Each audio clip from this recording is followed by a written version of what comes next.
한국 인터넷에는 많은 공포 이야기가 전해지고 있습니다. 그중 하나인 기숙사 귀신 이야기를 길게 풀어 설명해 보겠습니다. 이 이야기는 한국의 한 대학교 기숙사를 배경으로 합니다.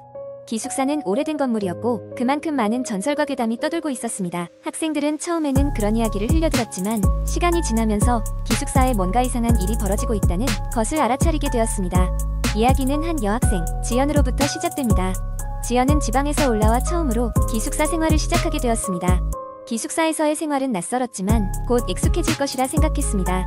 그러나 그날 밤 잠을 청하려는 순간 지연은 뭔가 이상한 소리를 들었습니다. 마치 누군가 방문 앞에 서서 성우는 듯한 기척이 느껴졌습니다. 처음에는 바람소리겠거니 생각했지만 그 소리는 점점 더 선명해졌습니다. 누군가가 방문을 긁는 소리, 그리고 조용히 이름을 부르는 듯한 속삭임이 들려왔습니다.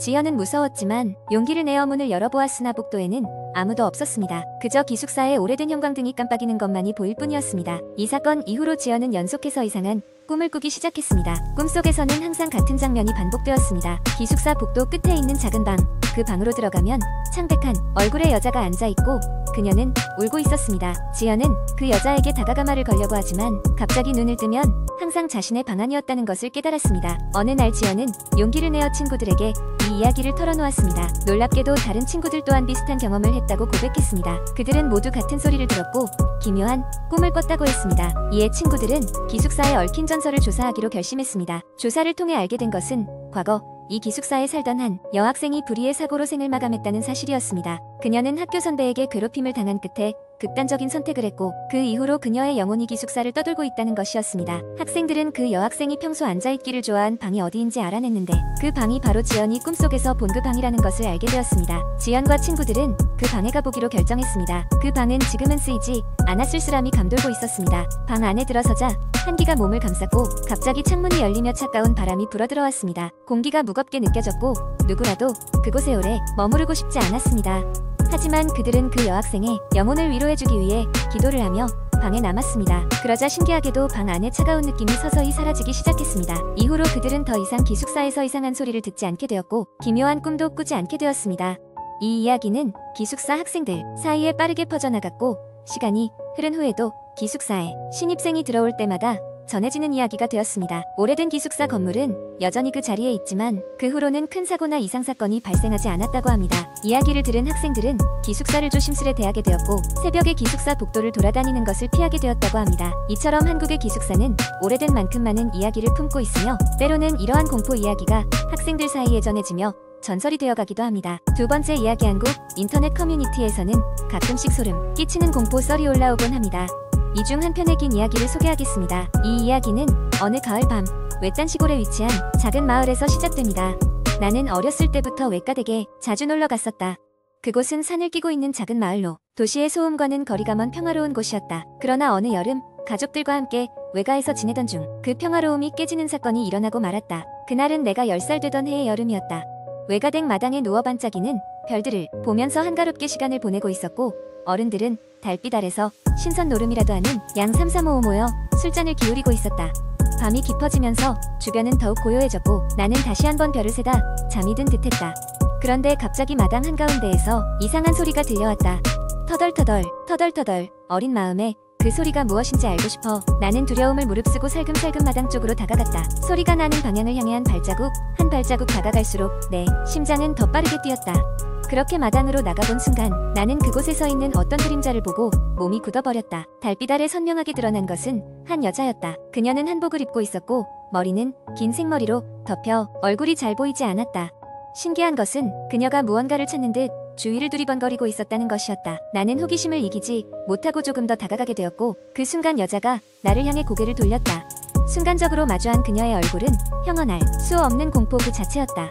검붉은 눈동자와 한없이 흘러내리는 눈물 그리고 얼굴에 새겨진 옅은 미소는 마치 나를 향해 올 테면 와 보라는 듯하였다. 나는 그 자리에서 얼어붙어 버렸고 숨조차 쉴 수 없었다. 그녀는 천천히 손을 뻗어내게 다가오려 했다. 그러나 그 순간 뒤에서 오던 강렬한 빛과 함께 할머니의 목소리가 들려왔다. 거기서 떨어져라. 할머니가 외치자마자 여자 그림자는 순식간에 사라졌다.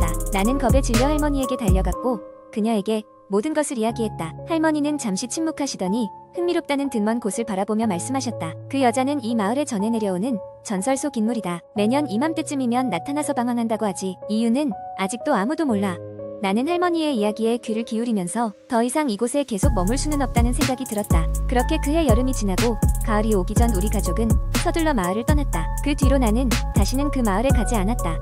몇 년이 지난 후 나는 친구에게 이 이야기를 꺼냈다. 친구는 나의 이야기가 흥미롭다며 한마디 덧붙였다. 그 마을 이야기 아직도 인터넷에서 떠도는 괴담 중 하나야. 그 여자 여전히 출몰한다고 하더라. 사람들이 그녀를 찾으려고 하지만 밤이 되면 어김없이 그 소리를 들려준대.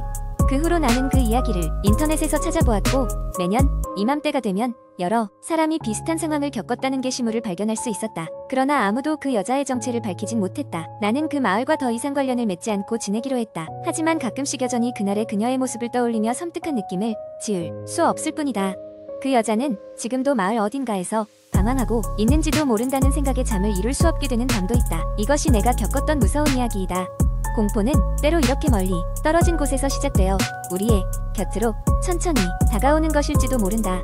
세 번째 이야기. 그날은 유난히 바람이 세차게 불던 날이었습니다. 나는 지방 출장에서 돌아오는 길에 서울로 가는 고속도로에 올랐습니다. 시간이 늦어져 밤 11시가 넘은 시각이었고 주변은 암흑뿐이었습니다. 고속도로에는 가로등이 드문드문 있었고 그마저도 대부분 희미한 빛을 발하고 있었습니다.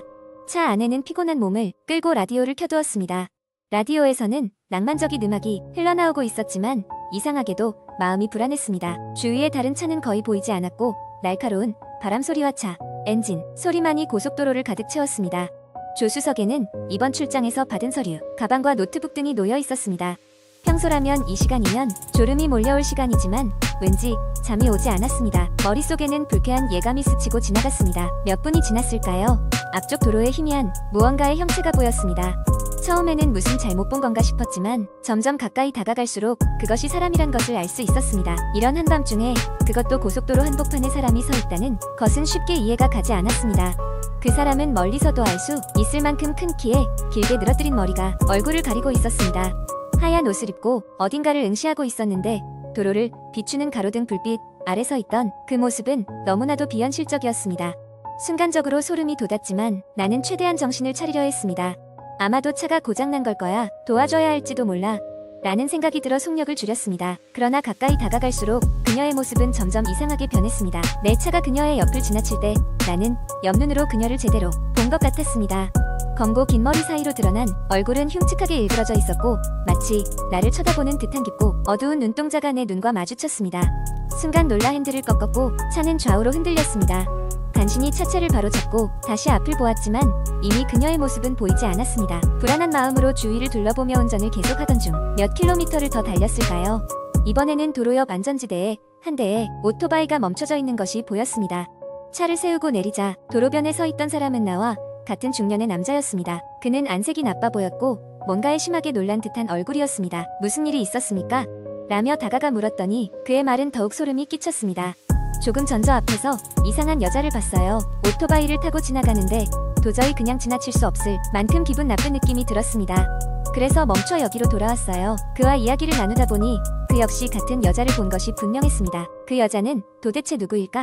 왜 한밤중 고속도로에 서 있던 걸까? 이런 질문들이 머릿속을 맴돌았지만 답을 찾을 수 없었습니다. 우리는 함께 서서 몇 분간 더 이야기를 나누다가 각자의 방향으로 다시 길을 떠났습니다.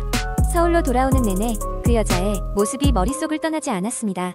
출장을 마치고 피곤했던 나의 감각이 초자연적인 무언가를 본 것처럼 느끼게 만든 것일까요? 그렇지만 그 남자 역시 같은 경험을 했다니 이젠 우연이라고 치부할 수도 없었습니다.